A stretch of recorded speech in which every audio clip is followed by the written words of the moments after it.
Emergency medical card. এনার almond আর শেলফিশে allergy আছে।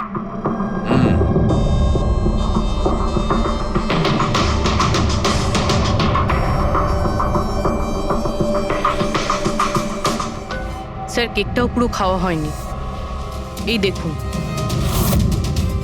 মনে হচ্ছে কেক কাটার কিছুক্ষণের মধ্যেই এরা সবাই মারা গিয়েছেন।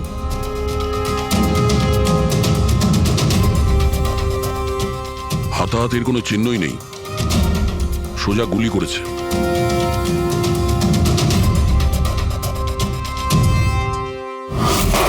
এইভাবেই গুলি চালিয়েছে।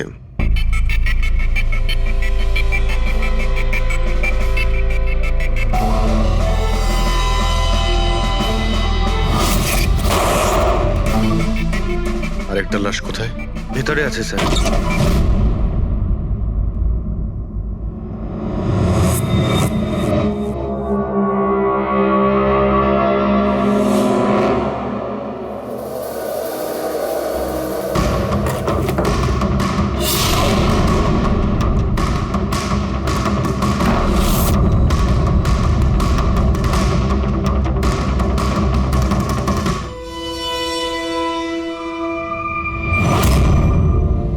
গান কেস, কিন্তু এ তো পুরো খালি।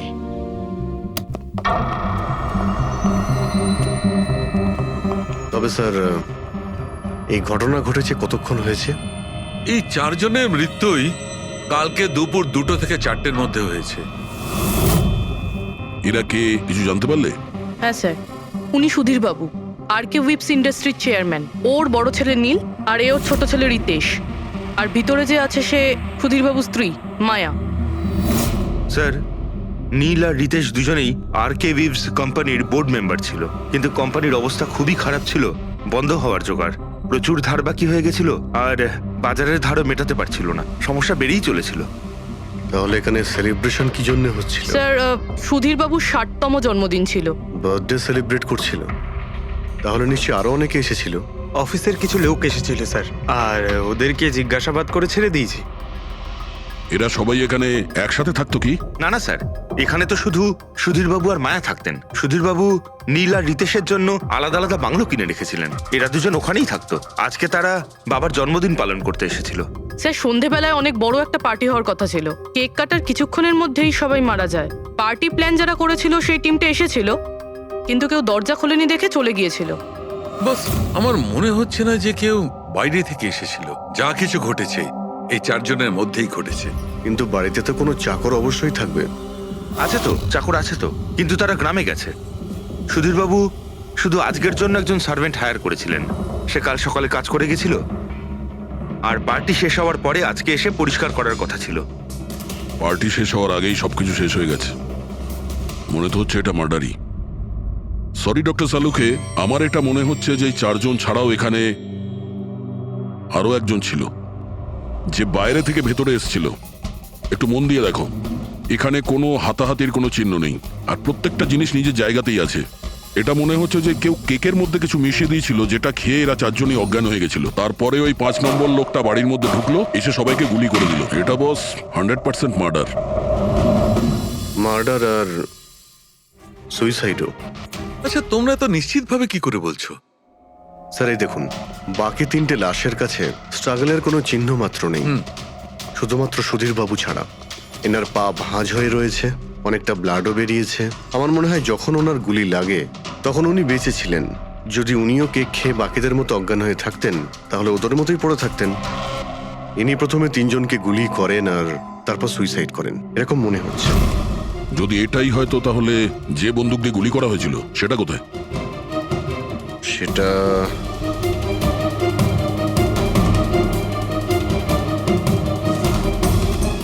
এখানে গুলি লেগেছিল, মানে মাথাতে।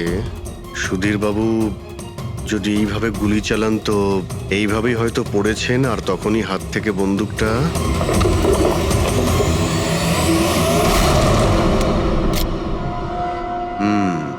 এই হলো বন্দুক। স্যার, এই দেখুন, রিতেশের ফোনটা পেলাম। স্যার, ও কেক কাটার কিছুক্ষণ পরেই নিজের সোশ্যাল পেজে এই সেলফিটা পোস্ট করেছে। বলছিলাম না, এখানে পঞ্চম ব্যক্তি থাকতেই পারে না। কিন্তু বুঝতে পারছি না কেন আমার এখনো সন্দেহ আছে। দেখুন, সন্দেহ করা তো আমাদের কাজ। একটা কাজ করে যতগুলো এভিডেন্স আছে, যতগুলো জিনিস আছে, সব বিউরোতে নিয়ে যাই, দেখি এসিপি স্যার কি বলেন। গোলমাল মনে হচ্ছে।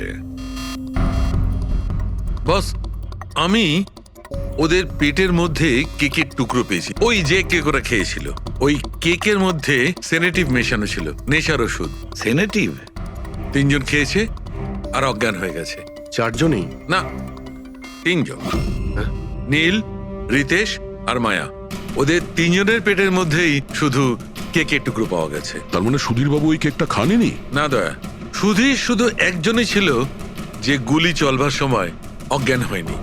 কি সুধীরবাবু নিজের জন্মদিনে এই কেক খাননি? খায়নি, কারণ ওই কেকের মধ্যে বাদাম মেশানো ছিল। কিন্তু স্যার, ওনার বাড়ির লোকের তো নিশ্চয়ই জানা আছে যে ওনার বাদাম থেকে অ্যালার্জি ছিল। এক্স্যাক্টলি। তাহলে এই কেক আনলো কেন? অদ্ভুত ব্যাপার। সুধীরবাবুর বার্থডে ছিল আর কেক ওই 3 জনে খেয়েছিল। কেক 3 জনে খেয়েছিল, কিন্তু ওখান থেকে যে বন্দুকটা পাওয়া গেছে তাতে 4টে গুলি খরচ হয়েছে, যেগুলো এদের গায়ে লেগেছে। অদ্ভুত ব্যাপার যে ওর ওপর সুধীরের আঙুলের ছাপ আর আছে। ওই বন্দুকটাও তো সুধীরবাবুর নামেই রেজিস্টার করা। তো সুধীরবাবু প্রথমে ওই 3 জনকে গুলি করে আর তারপর নিজে সুইসাইড করে। কিন্তু কেন? ঝামেলা এড়ানোর জন্য। ব্যবসা ডুবে যাচ্ছে, ধার দেনা বেড়ে যাচ্ছে, এই জন্য নিজের সঙ্গে পুরো ফ্যামিলিটাকেই মেরে ফেলে। আর কি কারণ হতে পারে? হ্যাঁ স্যার, তাই তো মনে হচ্ছে। সুধীরবাবু ইচ্ছে করেই ওই বাদামওয়ালা কেক নিয়ে এসেছিল যাতে ওনাকে না খেতে হয়, আর উনি সেনেটিভ মিশিয়ে ওই কেকটা সবাইকে খাইয়ে দেন। আর অজ্ঞান হওয়ার পরে তাদের মেরে ফেলে নিজেও আত্মহত্যা করেন। রবি, ওই রিতেশ যেটা ফটো আপলোড করেছিল না নেটে, সেটা একটু খোলো তো। কটার সময় তুলেছিল এই ফটোটা? স্যার, 2:05 আর আপলোড করেছিল? স্যার, 2:07 সালুকে একটা কথা বলো, কেক খাওয়ার কতক্ষণ পরে ওরা অজ্ঞান হয়েছিল? 20 থেকে 25 মিনিট। মানে 2:30 না 2:35? আমার মনে হয় ওরা সবাই ওই সময়ই মারা গিয়েছিল, 2:30 থেকে 3:45 মধ্যে। মানে সবকিছু ঘটেছে ওই 40 মিনিটের ভেতরেই। 1 মিনিট, ওই দেখো, ওই ছায়াটা কার? ওই শ্যাডো? এই 4 জন তো এখানে দাঁড়িয়েছিল, তাহলে ছায়া ওখানে গেল কি করে? সেটা ওখানে গিয়েই দেখতে হবে। এই শ্যাডোটা কার ছিল? 2:04। পর্দার পজিশন একদম ঠিক আছে তো? একদম স্যার। পজিশন নিয়ে নি। রেডি? 2:05 ইয়া। আরে, এখানে তো কোনো ছায়া দেখতে পাচ্ছি না। তাহলে ওখানে ছায়া কোথা থেকে এলো?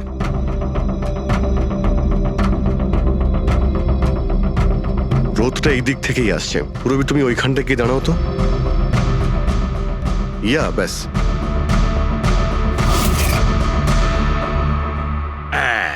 এইখানে ছায়াটা দেখা যাচ্ছে, ঠিক যেমনটা ওখানে ছিল, সেম টু সেম। আমি ঠিকই বলেছিলাম, এখানে কোনো 5 নম্বর লোক ছিল। আর সে ওখানেই দাঁড়িয়েছিল যেখানে আমি দাঁড়িয়েছিলাম। এই সেই লোকটাই হবে যে সুধীরবাবু আর তার পরিবারকে মেরেছে। আর সে আমাদের অলমোস্ট ধোকা দিয়ে দিয়েছিল যে এটা মার্ডার কাম সুইসাইড। আর ওর ছায়াই ওকে ধোকা দিয়ে দিয়েছে। কিন্তু স্যার, আমরা এই ছায়ার মাধ্যমে খুনি অবধি পৌঁছবো কি করে? খুনির মেন টার্গেট ছিল সুধীরবাবু, আর সে ওই সময় ওখানেই দাঁড়িয়েছিল। নিশ্চয়ই চেনা জানাই কেউ হবে। কারেক্ট। খোঁজ নিয়ে দেখো সুধীরবাবু পার্টিতে কাদের কাদের ডেকেছিলেন।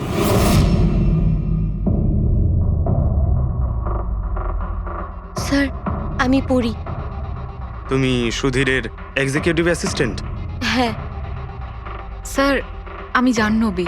Marketing head. Yes sir. হ্যাঁ স্যার, আমি জগন্নাথ, আমি কোম্পানির লয়ার। আর সুধীরবাবুর পার্সোনাল লয়ারও।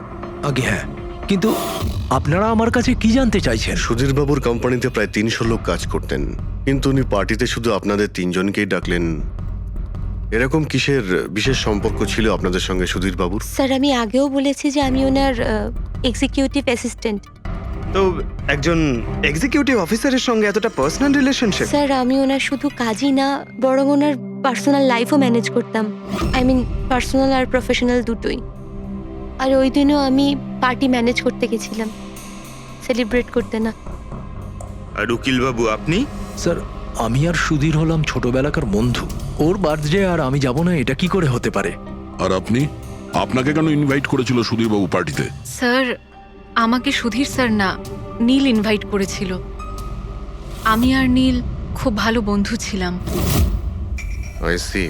তো আপনি ওনার পুরো শিডিউল ম্যানেজ করতেন। হুম। তো এই বার্থডে পার্টির দিন কেউ কি আসার কথা ছিল? কোনো মিটিং রেখেছিলেন আপনারা? স্যার ওই দিন ব্যাংক হলিডে ছিল, তার জন্য কোনো মিটিং বা অ্যাপয়েন্টমেন্ট ছিল না।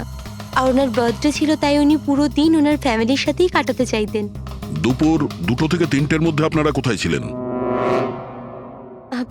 স্যার আমি তো আমার বাড়িতেই ছিলাম, ভ্লগ বানাচ্ছিলাম। V blog? Video blog.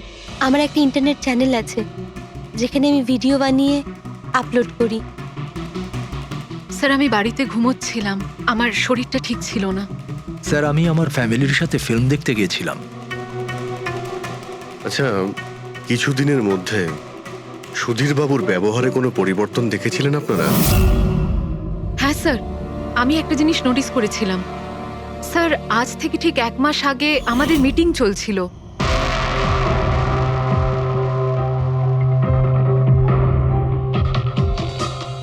Sir কি ব্যাপার, ভেতরে এসো। ঠিক আছে, তুমি যাও।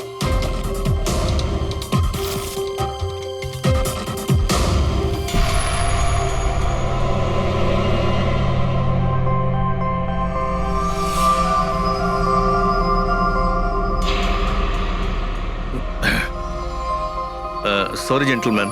Meeting is over. বাচ্চাদের পোশাক? Yes sir. আচ্ছা, আর কিছু নোটিস করেছিলেন আপনারা? কোনো অদ্ভুত কিছু? হ্যাঁ স্যার, এই 2 সপ্তাহ আগে উনি আমাকে বলেছিলেন যে উনি ওনার দলিল চেঞ্জ করতে চান। উইল বদলাতে চাইছেন কেন? জানি না স্যার, ওনার দলিলে 3 জন মানুষের নাম ছিল, একজন ওনার স্ত্রী মায়া আর 2 জন ওনার ছেলে। কিন্তু উনি চতুর্থ একজনের নাম জুড়তে চাইছিলেন, অ্যাড করতে চাইছিলেন। কি নাম ছিল ওই চতুর্থ জনের? ওনার নাম তো উনি বলেননি। আপনি কি উইলটা বদলেছিলেন? আসলে আমি পেপার সব তৈরি করে দিয়েছিলাম, ব্যাস নাম ভরে ওতে সুধীরকে সই করতে হতো। জানি না কি হলো, হঠাৎ নিজের বার্থডের কিছুদিন আগে ও আমাকে বলল যে দলিল বদলাতে চায় না, ওই পুরনো দলিলটাই থাকবে। ঠিক আছে, এই চতুর্থ ব্যক্তি আবার কোথা থেকে এলো যার নাম সুধীর বাবু নিজের উইলে ইনক্লুড করতে চেয়েছিলেন? সুধীর যে মৃত্যুর এই চতুর্থ জনের সঙ্গে কোনো কানেকশন থাকতে পারে। আমার তো এটাই কিছুতে মাথায় ঢুকছে না। বাচ্চাদের পোশাক কেউ কাউকে কেন পাঠাতে যাবে? বাচ্চাদের জামা কাপড় পাঠানো হয়েছিল, তাহলে ওই এনভেলপটা কোথায় গেল? সুধীর বাবুর রুমটা তো আমরা ভালো করে চেক করেছি, ওখানে তো কিছুই পাইনি আমরা। বাড়িতে নয় তো অফিসে?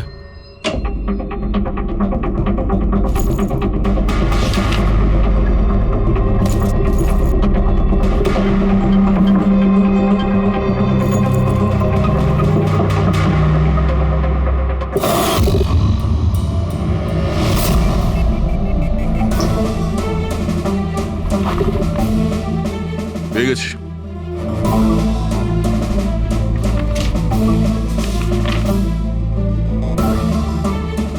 আরে এতে তো দেখছি কোনো পোস্টাল স্ট্যাম্প বা যে পাঠিয়েছে তার নামই নেই। তাহলে পার্সেল এখানে পৌঁছলো কি করে? মনে হচ্ছে এই এনভেলপটা সোজা কেউ কোম্পানির পোস্ট বক্সে ঢেলে দিয়েছিল।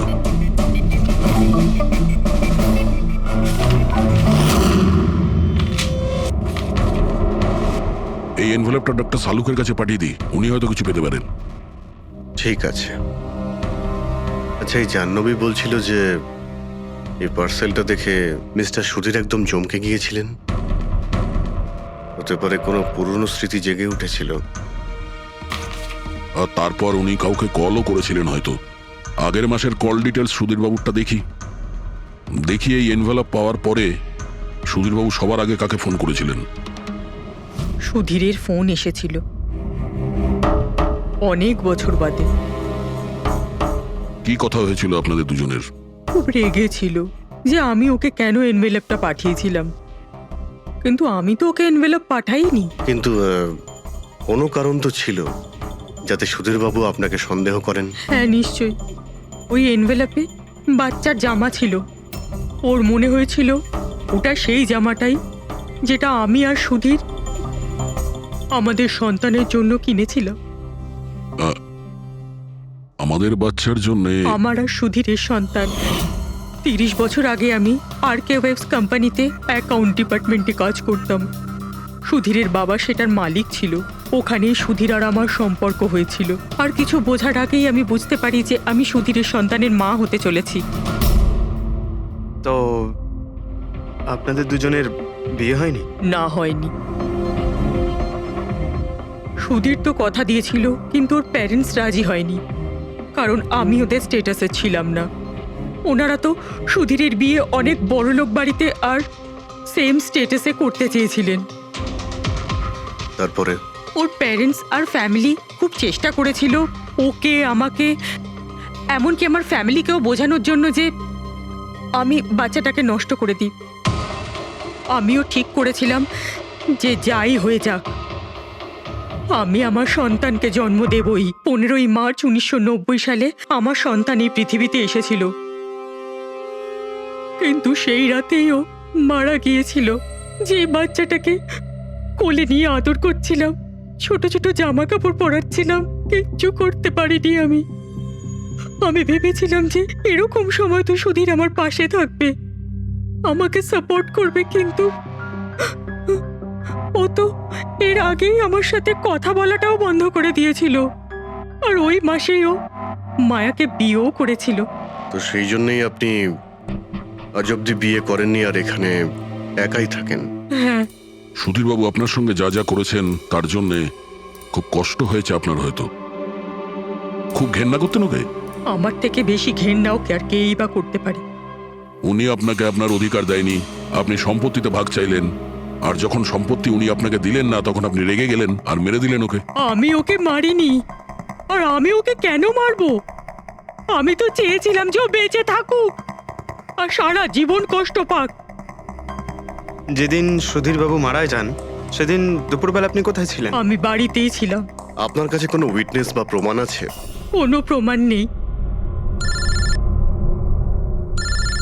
হ্যালো, হ্যাঁ স্যার। ওকে স্যার, হ্যাঁ এখানেই আছেন, আমি বলে দিচ্ছি।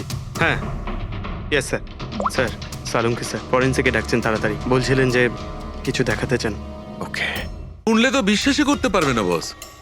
ওই এনভেলপটাকে যখন আমি ভালো করে পরীক্ষা করলাম তাতে কোনো ফিঙ্গারপ্রিন্ট তো পাইনি, কিন্তু ওই এনভেলপ থেকে আমি ডিএনএ এর জন্য স্যাম্পল পেয়ে গেছি। যে ওই চিঠিটা পাঠিয়েছে সে মনে হয় মুখ দিয়ে থুতুর সাহায্যে ওটাকে সেঁটে দিয়েছে। আর এইভাবে ওই এনভেলপ থেকে আমি স্যালাইভা স্যাম্পল পেয়ে গেছি, যার থেকে ডিএনএ টেস্ট করতে পারবো। কিন্তু ডক্টর, ডিএনএ টেস্টিং এতে তো 4 থেকে 6 সপ্তাহ লাগবে। হ্যাঁ, আর আমি 5 দিনের জন্য যাচ্ছি দিল্লি এক কনফারেন্সে, কিন্তু তার আগে আমি কিছু প্রাইমারি টেস্ট করিয়ে নিয়েছি। তো স্যার আপনি এই টেস্ট থেকে কি পেলেন? এই টেস্ট থেকে আমি জানতে পেরেছি যে এটা যার ডিএনএ হোক না কেন তার ডিএনএ সুধীরবাবুর ডিএনএ এর সঙ্গে ম্যাচ করছে। কি? তার মানে এই যে, তার মানে হচ্ছে এইটা যে এই চিঠিটা পাঠিয়েছে সেটা সুধীরবাবুর কোনো রক্তের সম্পর্কের লোক। তার মানে সুধীরেরই নিজের কেউ সুধীরকে ব্ল্যাকমেল করছে, কিন্তু কে কে হতে পারে? স্যার, অদিতির পেটে যে বাচ্চাটা ছিল সেটা তো মরা অবস্থায় জন্মেছিল। হ্যাঁ, আর রইল বাকি সুধীরবাবুর 2 ছেলে নীল আর রিতেশ। ওরা দুজন আবার সুধীরবাবু আর অদিতির গোপন রহস্যটা জেনে ফেলেনি তো? হতে পারে তার জন্যই ব্ল্যাকমেল করছিলেন, বাচ্চাগুলোর পোশাক পাঠিয়ে। আচ্ছা স্যার, ওই যে বাচ্চাদের পোশাক পেয়েছিলাম ওগুলো কি সত্যি পুরনো নাকি ময়লা টয়লা করে পুরনো দেখানোর চেষ্টা করা হয়েছে? আমি ওগুলোকে স্পেশালাইজড ল্যাবে পাঠিয়ে দিয়েছি চেক করার জন্য, তাড়াতাড়ি জানা যাবে। আচ্ছা পুরবি সুধীরবাবুর ছেলের ব্যাপারে কি জানতে পেরেছো? কি করতো? স্যার 1 বছর আগে সুধীরবাবু নিজের কোম্পানিতে নিজের ছেলেদেরকেই বোর্ড মেম্বার বানিয়েছিলেন, আর তারপর থেকেই কোম্পানি লসে যেতে শুরু করলো। ওরা কোম্পানির টাকা নিয়ে নিজেরাই নয়ছয় করতো, দামি দামি গাড়ি, প্রচুর শখ মেটাতো, সবকিছু করতো, শুধু কাজ বাদ দিয়ে।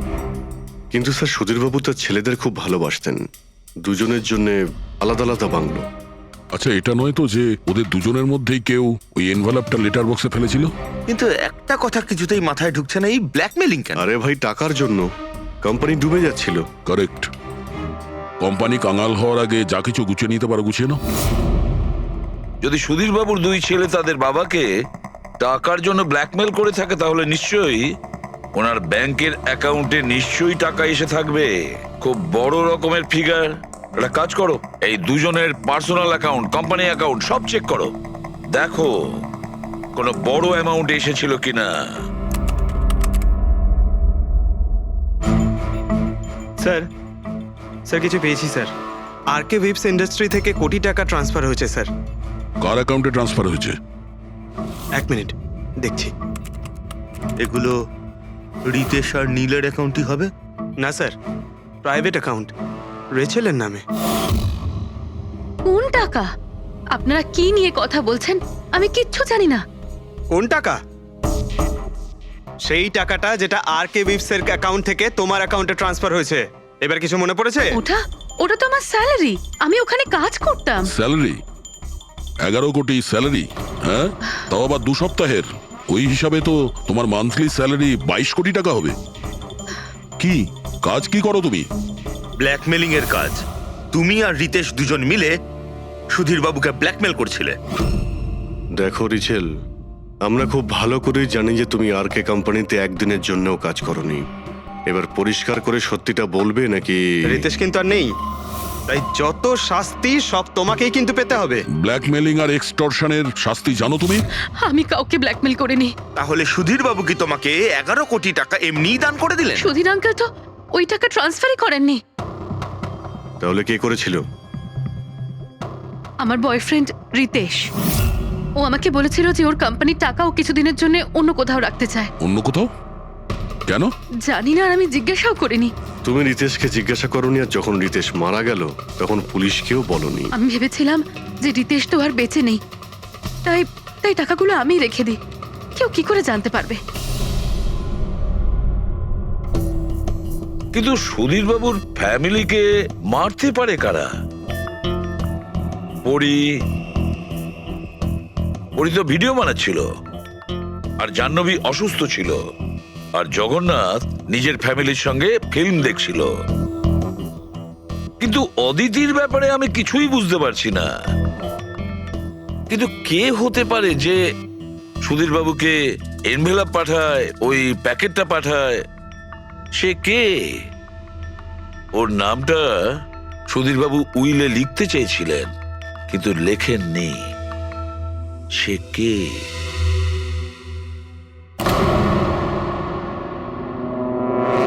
প্রেমের দ্বিতীয় কেকটা কোথা থেকে আসলো? হ্যাঁ স্যার, এখানে দুটো কেক। সেটাই তো, যখন বার্থডে ছিল সুধীর বাবু তার নিজের ফ্যামিলির সঙ্গে, ছোট কেকটা কেন কাটতে যাবে যেখানে এত বড় কেকটা রয়েছে এর সামনে? স্যার, যাতে ও রাতে পার্টিতে বড় কেক খেতে পারে। আরে ভাই, সুধীর বাবু কি 18 বছরের বাচ্চা ছিল নাকি যে নিজের বার্থডেতে দুটো কেকের অর্ডার দেবে? স্যার, হতে পারে এই কেকটা ওনাকে কেউ গিফট করেছে, এই কিন্তু বাদামওয়ালা সেটা কেক। তো বক্সে নিয়ে আসবে, আর তার উপরে কেক শপের নামটাও লেখা থাকবে। না স্যার, ওখানে তো আমরা কোনো বক্স পাইনি। ছিল না? হতে পারে কেউ এই কেকটা বাড়িতে বানিয়েছে, সেই জন্যই আমরা ওখানে বক্স পাইনি। কিন্তু এই আমন্ড দেওয়া কেক পাঠালোটাকে? স্যার, হ্যাঁ, স্যার আমি জাহ্নবীর সোশ্যাল প্রোফাইল চেক করছিলাম। স্যার, এখানে ওর অনেক ছবি আছে যেখানে ও কেক আর পেস্ট্রি বেক করছিল। বেকিং ও খুব পছন্দ করে। হ্যাঁ, আমি বেকিং পছন্দ করি, তাতে কি? তো কিছু না, তুমি বাদামওয়ালা কেক বানিয়েছিলে না সুধীর বাবুর জন্য? আমি যখন জানি যে ওনার বাদামে অ্যালার্জি, তাহলে আমি ওনার জন্য বাদাম কেক কেন বানাবো? কারণ তুমি চাইছিলে যে উনি কেকটা না খান, যদি খেতে অজ্ঞান হয়ে যেত না। আর তুমি চাইতে যখন তুমি ওকে মারবে তখন যেন ওর জ্ঞান থাকে, কষ্ট পায় তোমার সামনে, প্রাণ ভিক্ষা করে, তাই না? আরে আমি সুধীর আঙ্কেলকে কেন মারবো? তুমি কেকের মধ্যে সেনেটিভ মেশাওনি রিতেশ, নীল আর মায়াকে মারার জন্য? আপনারা এইসব কি বলছেন বলুন তো? ব্যাস ব্যাস, অনেক হয়েছে। তুমি বলেছিলে না যে ওই দিন তুমি অসুস্থ ছিলে আর বাড়িতেই ছিলে? কোথাও তুমি যাওনি। তুমি পার্টিতে কিভাবে গিয়েছিলে কিনা পার্টিতে? আমি সত্যি 2-3টে পর্যন্ত ঘুমিয়েছিলাম। তারপর ঘুম থেকে ওঠার পর আমার মনে হলো যে আমি একটু বেটার ফিল করছি, আর তাই আমি পার্টিতে চলে যাই। এতে আমার কি অন্যায়? তুমি যদি রাত 2টা থেকে 3টে অবধি সত্যিই ঘুমিয়েছিলে, তাহলে 2:30টার সময় যখন সুধীর বাবু মারা যান তখন তোমার মোবাইল ওনার ঘরের সামনে গেল কি করে? দেখো জাহ্নবী, মিথ্যে বলে কোনো লাভ নেই। আমরা তোমার মোবাইলের রেকর্ড চেক করে দেখেছি। যে সময় সুধীর বাবু মারা যান সেই সময় তোমার ফোনের লোকেশন ওনার বাড়ির কাছেই ছিল। এবার সত্যি বলবে নাকি আরো টাইম ওয়েস্ট করতে চাও? আমি আর নীল একে অপরকে ভালোবাসতাম। আমরা ভেবেছিলাম যে নীলের বাবার বার্থডে আমাদের কাছে একটা ভালো সুযোগ ছিল ওনাকে আমাদের ব্যাপারটা বলার, আর সেই জন্যই আমি ওখানে যাই। ওখানে গিয়ে নীলকে অনেকবার কল করি, প্রায় 1 ঘন্টা ওখানে ছিলাম আমি, কিন্তু নীলের কোনো কল আসেনি। আমি ভেবেছিলাম নীল হয়তো সময় পাচ্ছে না আমাকে কল করার। মিথ্যে কথা। তোমার মনে হয়েছিল নীল তোমাকে ঠকাচ্ছে, সেই কারণে তুমি ওকে আর ওর পুরো ফ্যামিলিকে মেরে দিয়েছো। এই আপনারা কি বলছেন বলুন তো? আমি বেকিং করতে ভালোবাসি, তার মানে তো এটা নয় যে খুনটা আমি করেছি। ইন্টারনেটে রেসিপি দেখে তো যে কেউ কেক বানিয়ে ফেলতে পারে। কেক বানানো কি এমন কঠিন কাজ? আর রিতেশের গার্লফ্রেন্ড রেচেল, ও তো বেকিং করে। আপনারা ওকে কি কেন কিছু জিজ্ঞেস করছেন না? সবাইকে জিজ্ঞেস করবো আমরা। ডাকো সবাইকে। ভীষণ ইন্টারেস্টিং কেস এটা। এরকম খুব কম হয় যে এতজনের কাছে একটা লোকের প্রাণ নেওয়ার জন্য সুযোগও আছে আর মোটিভও আছে। আপনারা আবার? আরে স্যার, আমি কেন মারবো ওনাকে? আপনি নীলকে বিয়ে করতে চেয়েছিলেন, ওর ফ্যামিলির লোকেরা রাজি হয়নি। এ তো খুব বড় একটা কারণ খুন করার। আর সুধীর বাবুর ফ্যামিলির জন্য আত্মমর্যাদা, সোশ্যাল স্ট্যাটাস অনেক গুরুত্বপূর্ণ ব্যাপার ছিল। এর সবচেয়ে বড় এক্সাম্পল অদিতি দেবী। আর সুধীর বাবু এই নিজের সম্পত্তি আর স্ট্যাটাসের জন্য আপনার জীবন নষ্ট করে দিয়েছেন। তাহলে আপনার থেকে বেশি ঘৃণা আর কে করতে পারে? আমার কাছে পয়সার কোনো মূল্য নেই, আর না কোনো বিষয়ে রিগ্রেট। আফসোস তো তোমার হওয়ার কথা রাচেল। এখানে তো 5,000 টাকার জন্য মানুষ মানুষকে খুন করে, আর তুমি তো বসে বসে 11 কোটি টাকা পেয়েছো। আর আপনি? আপনার হাতে তো সুধীর বাবু তার লাইফের রিমোট কন্ট্রোল দিয়ে দিয়েছিল। আপনি সবই জানতেন ওনার ব্যাপারে। এটাও জানতেন যে উনি ওনার গানটা কোথায় রাখেন। দেখুন, আপনাদের যা ইচ্ছে বলতে পারেন। আমি আপনাকে আগেও বলেছিলাম যে আমি সেদিন ঘরে ভিডিও ব্লগ বানাচ্ছিলাম, চাইলে আমার ফোনও চেক করতে পারেন। হ্যাঁ হ্যাঁ, নিশ্চয়ই। ওই দেখি, জানা তো যাবে কিভাবে ভিডিও ব্লগ বানানো যায়।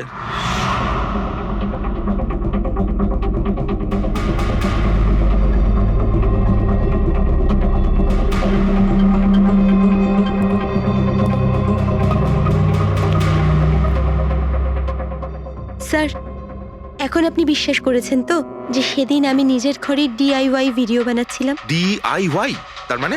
Do it yourself. স্যার, আমি প্রত্যেকদিন নিজের ইন্টারনেট চ্যানেলে মানুষদের দৈনন্দিন কাজের ইজি পদ্ধতি দেখাই। Do it yourself. স্যার, হ্যাঁ, নিউজ পেপারটা দেখুন, ডেটটা ওই একই। হ্যাঁ, সেটাই তো আছে। মানে ভিডিও ওই দিনই শুট করা হয়েছিল? স্যার, হ্যাঁ পুরবি। স্যার আমি মেমোরি কার্ডের ডেট আর টাইম চেক করেছি। এই ভিডিওটা ওই দিনই তৈরি করেছিল, 2টো থেকে 4টের মধ্যে। আচ্ছা, আর স্যার, ওরির মোবাইল লোকেশন ক্রস চেক করেছিলাম আমরা, তাতে দেখলাম ও সেদিন বাড়িতেই ছিল। পুরবি একটা কাজ করো, এই 4 জন লেডিসকে আলাদা ঘরে বসাও। স্যার হুম, চলো।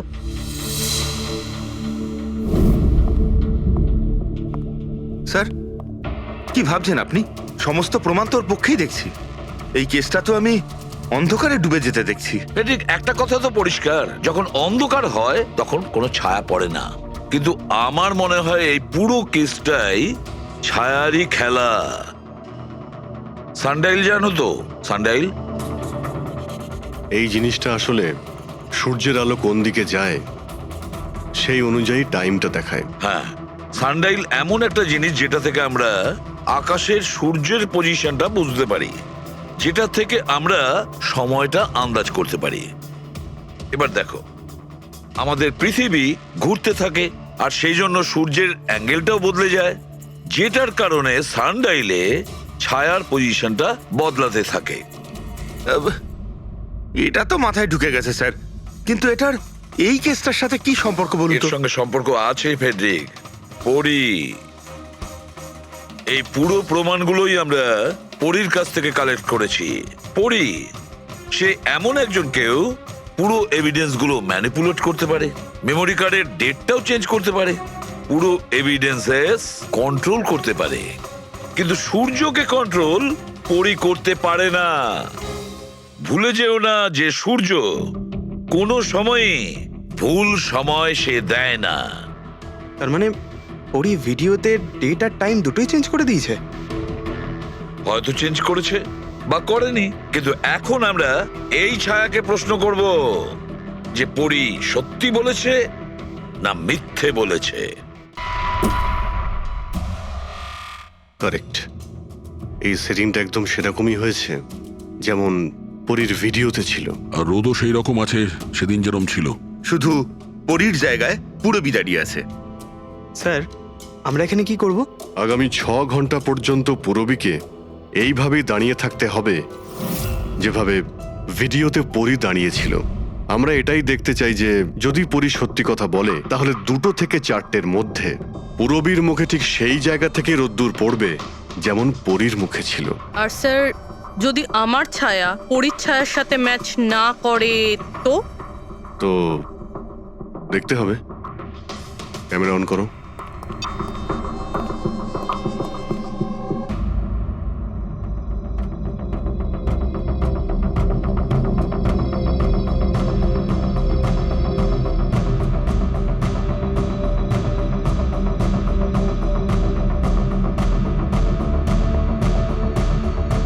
চলো, গুড। ওকে পুরবী, রিল্যাক্স। আচ্ছা কি আছে এই ভিডিওতে? আরে দেখতে দাও ভাই।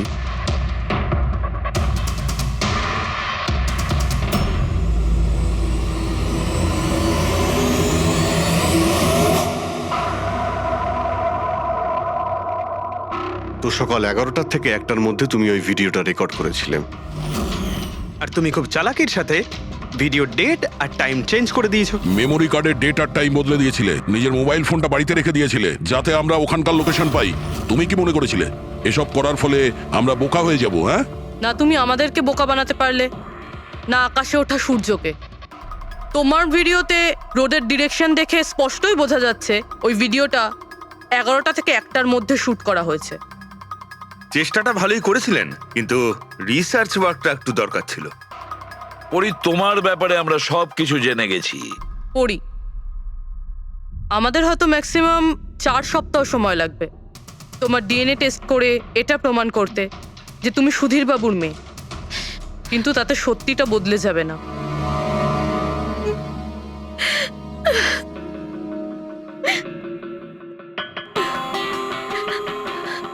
আমি ওনাকে মারতে চাইতাম না, একদমই মারতে চাইতাম না ওনাকে। আমি তো শুধু এইটুকু চাইতাম যে উনি আমাকে স্বীকার করুক। ছোট থেকে এখনো অবধি আমি অনাথ আশ্রমে বড় হয়েছি, তার জন্য একটা ফ্যামিলি চাইতাম আমি। তুমি সুধীর বাবুর ব্যাপারে জানতে পারলে কিভাবে? ওই আমার ছোটবেলার জামা কাপড়ের জন্য। ওই জামা কাপড়ে হসপিটালের কার্ড ছিল, উনি ওটা বের করতে ভুলে গেছিলেন। ওই কার্ডে বাবার নাম্বারও ছিল। তারপর আমি বাবাকে অনেক খুঁজলাম, তখন শেষ পর্যন্ত ওনার কোম্পানির কথা জানতে পারলাম। কিন্তু তুমি ওনার কোম্পানি কেন জয়েন করলে? তুমি চাইলে সুধীর বাবুকে অন্য জায়গাতেও কথাটা বলতে পারতে যে তুমি ওনার মেয়ে। কিন্তু আগে আমি ওনার সাথে দেখা করতে চাইতাম, চিনতে চাইতাম ওনাকে। তারপর আস্তে আস্তে জানতে পারলাম যে উনি খারাপ মানুষ নন, মনের দিক থেকে খুবই বড়। তখন আমি ভাবলাম যে হয়তো ওই সময় ওনার অবস্থা খুব খারাপ ছিল, তাই অনাথ আশ্রমে দিয়েছিল আমাকে। কিন্তু এখন তো ওনার খুব ভালো অবস্থা, এখন তো উনি আমায় আপন করতে পারতেন। তাহলে ওনার সঙ্গে দেখা হতে না হতেই প্রপার্টিতে ভাগ কেন চাইলে?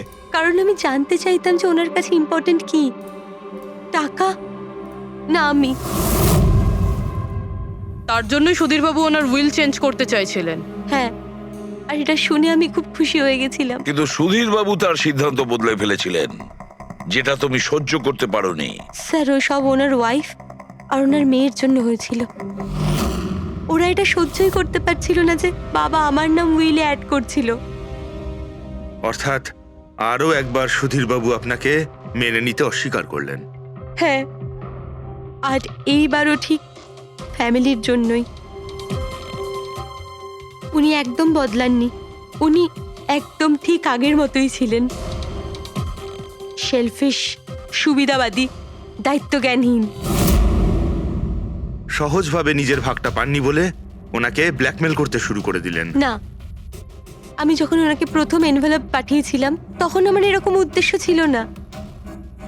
আর না আমি এতটাই বোকা যে এনভেলপ নিজের মুখ দিয়ে সিল করব। আমি তো এটাই ভাবতাম যে অ্যাটলিস্ট উনি আমাকে নিজের ফ্যামিলিতে ইনক্লুড করুক, আমার নিজেরও একটা ফ্যামিলি হোক। আর তার জন্যই আমি বাবার জন্মদিনের দিন নেশাযুক্ত ওষুধ দিয়ে বাদামের কেক নিয়ে ওনার বাড়িতে গেছিলাম। Happy birthday to you.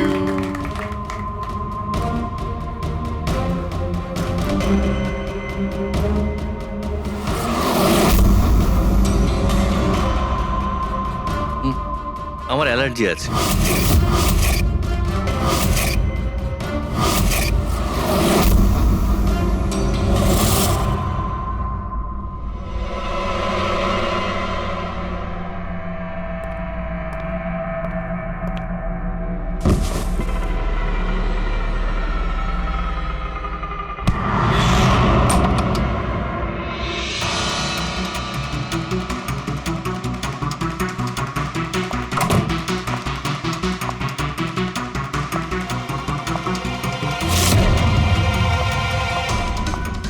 বাবা,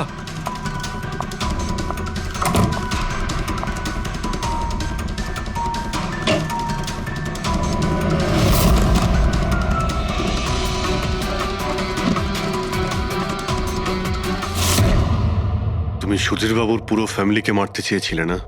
তোমার লক্ষ্য পূরণ হয়েছে। এবার তোমার সঙ্গে ওনার ফ্যামিলির লাস্ট মেম্বারও শেষ হয়ে যাবে।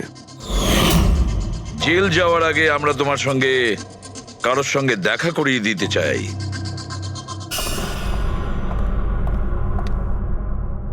ইনি অদিতি দেবী, তোমার মা। মা, আপনাকে মিথ্যে বলা হয়েছিল যে আপনার সন্তান মৃত জন্ম নিয়েছিল।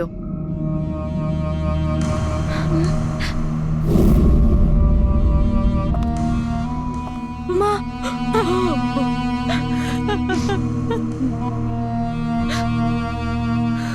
ওর এই সুধীর বাবু আর তার ফ্যামিলিকে শেষ করে দিয়েছে। আমরা দুঃখিত, আপনারা দুজন আবার বিচ্ছিন্ন হয়ে যাচ্ছেন।